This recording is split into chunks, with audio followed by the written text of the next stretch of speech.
Hey everybody! Today we're going to learn how to auto-hide the taskbar to maximize workspace in Linux Mint. This instantly forces your bottom panel to slide off screen when not in use, giving you maximum desktop screen real estate for your open applications and files.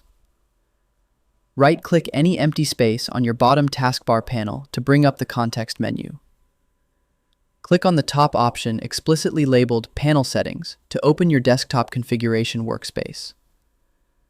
When the panel configuration window pops up, look at the first section block explicitly labeled Panel Visibility.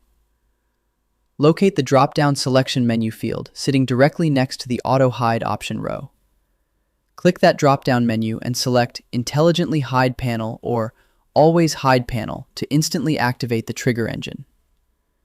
Your desktop taskbar will immediately slide away, and it will now only reappear when you move your mouse cursor to the absolute edge of that screen boundary. The Cinnamon Desktop Core applies these layout adjustments in real time, so you can simply click the X button at the top corner to close the panel. And that's it. I hope it helps you in your current and future project. Thank you for watching.